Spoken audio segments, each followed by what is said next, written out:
परिक्षेपण माध्यम के आधार पर भी कोलाइड तंत्र के अलग अलग नाम दिए जाते हैं। जैसे कि यदि परिक्षेपण माध्यम जल होता है तो उससे बने हुए कोलाइड को हम एक्वासॉल या फिर हाइड्रोसॉल कहते हैं। इसी तरह से यदि परिक्षेपण माध्यम अल्कोहल होता है तो उसे हम अल्कोसॉल कहते हैं। यदि परिक्षेपण माध्यम बेंजीन होता है तो उसे बेंजोसॉल कहा जाता है। और इसी तरह यदि परिक्षेपण माध्यम हवा है, एयर है, तो उसे हम एयरोसॉल कहते हैं। तो इस आधार पर हम परिक्षेपण माध्यम के आधार पर भी इन्हें भिन्न भिन्न नाम दे सकते हैं। अगला जो कोलाइडों का वर्गीकृत करने का आधार है वह है परिक्षिप्त प्रावस्था तथा परिक्षेपण माध्यम के बीच होने वाली अन्योन्य क्रिया के आधार पर। और इस आधार पर हम कोलाइडों को दो भागों में बांटते हैं, दो रूपों में वर्गीकृत करते हैं। पहला है द्रवरागी कोलाइड या जिसे हम कहते हैं लायोफिलिक कोलाइड। द्रवरागी या द्रवरागी शब्द का जो अर्थ होता है वो होता है द्रव से स्नेह करने वाला। यानी कि इस प्रकार का जो कोलाइड तंत्र होता है उसमें जो परिक्षिप्त प्रावस्था होती है वह परिक्षेपण माध्यम यानी कि विलायक के प्रति यहाँ पर स्नेह रखती है। जैसे ही उनके साथ इनको मिलाया जाता है तुरंत कोलाइड तंत्र का निर्माण हो जाता है। जैसे कि मैंने उदाहरण में बताया कि इस प्रकार का जो कोलाइड तंत्र है वह हम गोंद से तैयार कर सकते हैं, गोंद को पानी में मिलाकर तैयार कर सकते हैं, या फिर स्टार्च को गर्म पानी के साथ गर्म करके हम तैयार कर सकते हैं। इसी तरह प्रोटीन, एंजाइम या फिर अंडे का एल्ब्यूमिन, इसका भी कोलाइड तंत्र जो होता है वह द्रव स्नेही कोलाइड तंत्र के अंतर्गत आता है। दूसरी प्रकार का जो कोलाइड तंत्र है इसमें वह है द्रव विरागी कोलाइड तंत्र या जिसे हम कहते हैं लायोफोबिक कोलाइड तंत्र। द्रव विरागी से तात्पर्य यह है कि विलायक से घृणा करने वाला, यानी कि इसमें जो परिक्षिप्त प्रावस्था होती है और जो परिक्षेपण माध्यम होता है इनके बीच किसी भी प्रकार का स्नेह नहीं होता। ये एक दूसरे को प्रतिकर्षित करते हैं और इस वजह से इन्हें बनाने के लिए ये आसानी से केवल मिलाने पर आपस में मिलाने पर ये नहीं बनते हैं और इनको बनाने के लिए हमें विशेष तकनीकों का उपयोग करना पड़ता है। बहुत सारी जो धातुएं होती हैं, सिल्वर, गोल्ड, प्लैटिनम, इनके जो कोलाइड होते हैं वो इसी प्रकार के उदाहरण के अंतर्गत आते हैं। इसके अलावा धातुओं के सल्फाइड जैसे कि कैडमियम सल्फाइड, मरकरी के सल्फाइड, इनका जो कोलाइड बनता है वो भी द्रव विरागी लायोफोबिक कोलाइड के अंतर्गत आता है। इसके अलावा कुछ धातुओं के हाइड्रोक्साइड हैं जैसे कि एल्यूमिनियम का हाइड्रोक्साइड या फिर आयरन का हाइड्रोक्साइड, ये भी द्रव विरागी कोलाइड के अंतर्गत आते हैं। तो आइए अब हम देखते हैं कि द्रव रागी कोलाइड और द्रव विरागी कोलाइड यानी कि लायोफिलिक और लायोफोबिक कोलाइड में मुख्य रूप से कौन कौन से अंतर होते हैं। सबसे पहले देखते हैं द्रव स्नेही कोलाइडों के गुण। द्रव स्नेही कोलाइड जैसे कि हमने पहले ही जाना, ये परिक्षेपण माध्यम के प्रति आकर्षण रखते हैं और इसलिए जैसे ही इन्हें परिक्षेपण माध्यम में मिलाया जाता है ये आसानी से बन जाते हैं, यानी कि ये सीधे ही मिलाने पर बन जाते हैं। इसके बाद हम देखें कि जो द्रव स्नेही कोलाइड होते हैं उन पर या तो बहुत कम चार्ज होता है या फिर चार्ज नहीं पाया जाता है। तीसरा जो गुण है वो ये कि इनके कण चूँकि ये द्रव के प्रति स्नेह रखते हैं और इसीलिए यदि ये जल में कोलाइड तंत्र बनता है तो इनका जल योजन हो जाता है, यानी कि इनका हाइड्रेशन होता है, यानी कि जल जो कोलाइड के कण होते हैं उसके चारों ओर जल के अणुओं का जल योजन होता है। इसके बाद हम देखें कि जब ये कोलाइड तंत्र तैयार होता है तो जो कोलाइड तंत्र की थिकनेस होती है या श्यानता होती है वह परिक्षेपण माध्यम की तुलना में अधिक होती है। इसके बाद हम देखें कि जो ये स्थायी प्रकार के होते हैं। द्रव स्नेही जो कोलाइड होते हैं, सबसे ज़्यादा जो महत्वपूर्ण गुण है वो है इनका स्थायित्व, और इसीलिए यदि इनमें थोड़ी सी कोलाइड विद्युत अपघट्य की मात्रा मिलाई जाती है तो ये आसानी से अवक्षेपित नहीं होते हैं। यानी कि इसमें काफ़ी विद्युत अपघट्य जब मिलाया जाता है तभी जाकर ये अवक्षेपित होते हैं।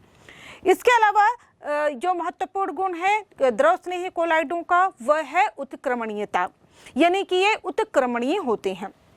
यदि हमारे पास द्रव स्नेही कोलाइड है, जैसे उदाहरण के लिए हमने स्टार्च का कोलाइड लिया है, यदि हम इसको फिर से रखें और इसे इवोपरेट करें, यानी कि इसमें जो परिक्षेपण माध्यम है ये पूरा वाष्पीकृत होकर अलग हो जाए और हमारे पास सिर्फ परिक्षेपण प्रावस्था बचती है, तो उसके बाद यदि हम इसमें फिर से परिक्षेपण माध्यम को मिला दें तो हमें फिर से कोलाइड तंत्र प्राप्त हो जाता है। तो यानी कि एक बार जो कोलाइड तंत्र नष्ट हो जाने के बाद पुनः हमें कोलाइड तंत्र प्राप्त हो जाता है। तो ये उत्क्रमणीय प्रकार के होते हैं। इसी प्रकार देखा जाए तो ये ज़्यादातर टिंडल इफेक्ट नहीं दिखाते हैं। इसके अलावा चूँकि इसमें चार्ज कम होता है या नहीं होता है, तो ये कैथोड या एनोड यदि इन पर इलेक्ट्रिक क्षेत्र या इनके चारों ओर अप्लाई किया जाए तो ये एनोड या कैथोड की ओर ज़्यादातर मूव नहीं करते हैं। अब इसके बाद हम देखते हैं द्रव विरोधी कोलाइड के गुणों को। तो जैसे कि हमने देखा ये परिक्षेपण माध्यम के प्रति घृणा रखते हैं, है ना, उनके प्रति किसी प्रकार का इसमें इंटरैक्शन नहीं होता है और इसीलिए ये आसानी से नहीं बनते हैं और इनको बनाने के लिए हमें अलग अलग प्रकार की विशेष तकनीकों का उपयोग करना पड़ता है। इसके अलावा देखें कि इनमें स्पष्ट रूप से चार्ज पाए जाते हैं, ये धनात्मक होंगे या फिर ऋणात्मक होते हैं, यानी कि ये स्पष्ट इनमें चार्ज पाया जाता है।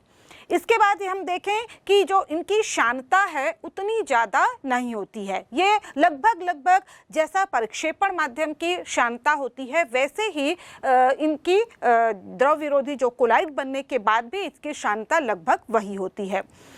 इसके बाद हम देखें कि ये अस्थायी होते हैं और अस्थायी होने की वजह से इनमें यदि विद्युत अपघट्य की थोड़ी सी भी मात्रा मिला दी जाए तो ये तुरंत स्कंदित हो जाते हैं, अवक्षेपित हो जाते हैं, यानी कि जो कोलाइड तंत्र है वह समाप्त हो जाता है।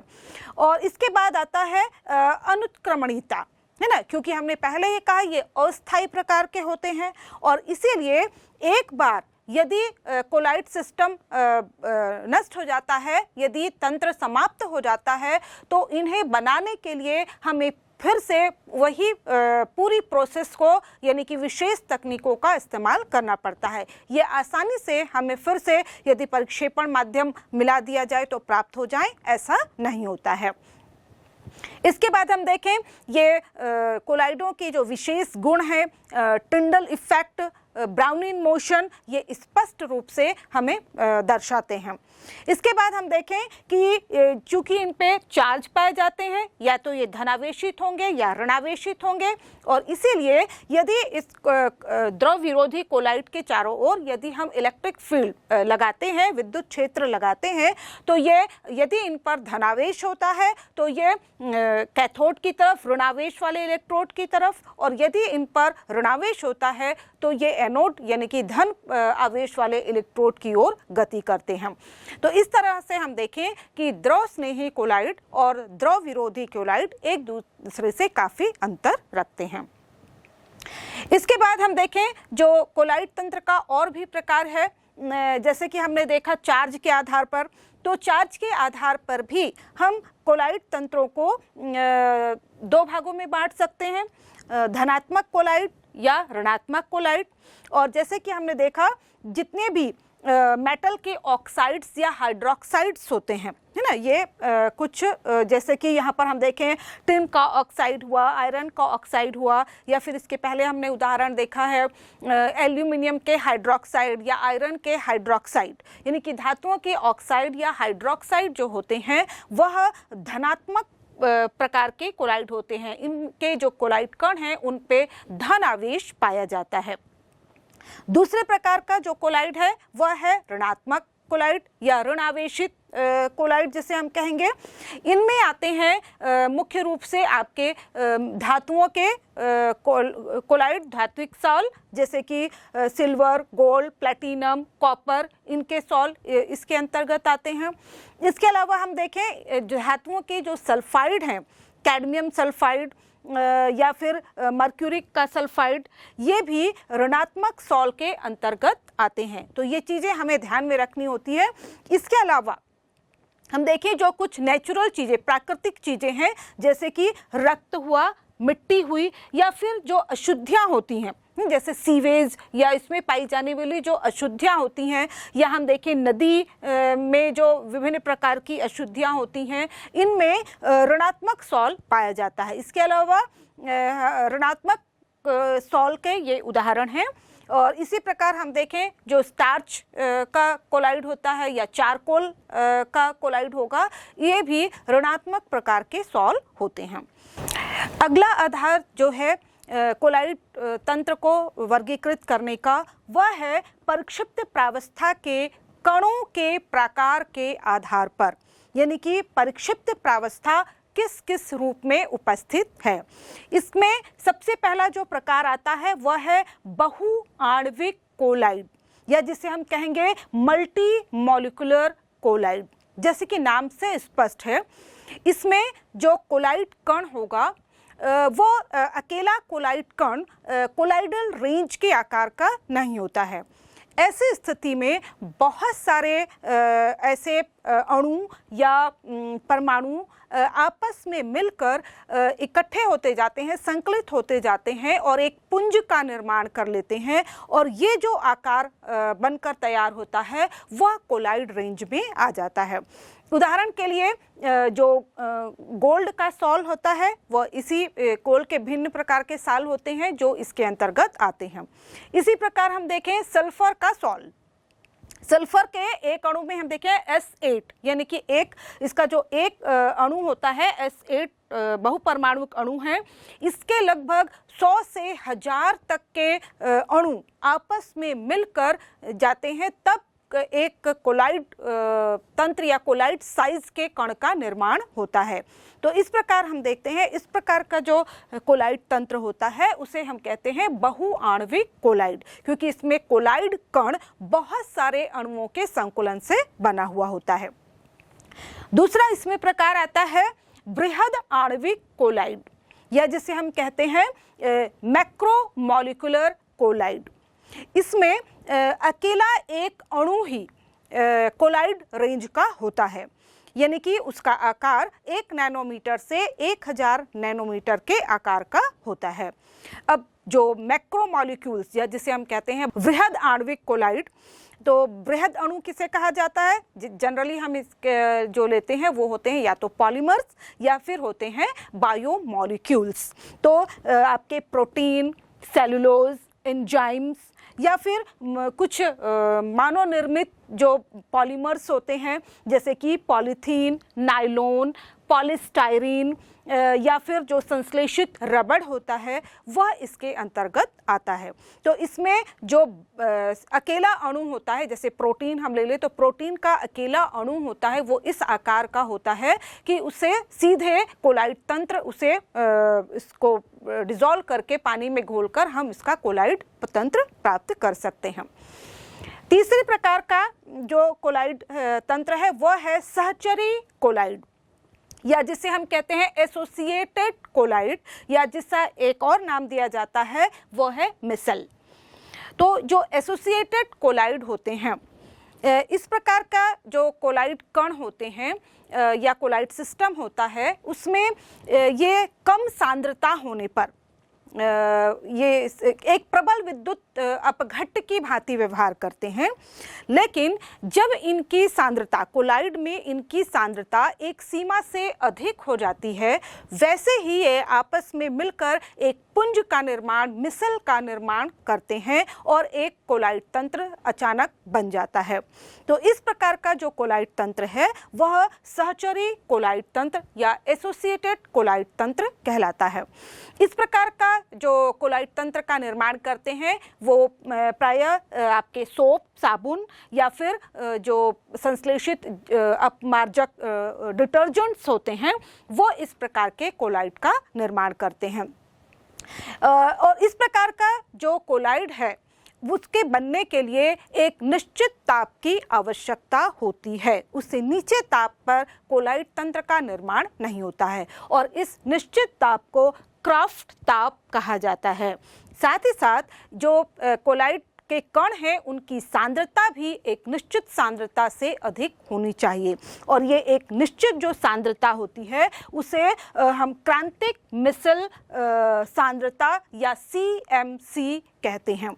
इस सांद्रता के नीचे यदि कोलाइड कणों की सांद्रता होती है तो वो एक केवल प्रबल विद्युत अपघट्ट की भांति व्यवहार करते हैं, लेकिन यदि इसकी सांद्रता CMC से अधिक है तो वह कोलाइड तंत्र का निर्माण कर लेते हैं। यदि हम साबुन या अपमार्जक के लिए देखें तो इनकी कोलाइड तंत्र या मिसल के निर्माण के लिए जो सांद्रता होती है वह 10⁻⁴ से 10⁻³ मोल पर लीटर सांद्रता की आवश्यकता होती है। इसी तरह से हम यहाँ पर देखें कि जो मिसल का निर्माण करते हैं उनमें जो कोलाइड कण होते हैं उनमें दोनों भाग पाया जाता है। इनमें एक द्रव स्नेही भाग भी होता है और एक द्रव विरोधी भाग भी होता है। और यहाँ पर यानी कि एक पोलर भाग भी होता है, ध्रुवीय भाग भी होता है और दूसरा अध्रुवीय भाग भी होता है। और इस तरह से ये जब इनकी सांद्रता एक सीमा CMC कंसंट्रेशन से अधिक हो जाती है तो ये कोलाइड तंत्र का निर्माण करते हैं। तो आइए अब हम देखते हैं कि किस प्रकार से कोलाइड या मिसल का निर्माण होता है।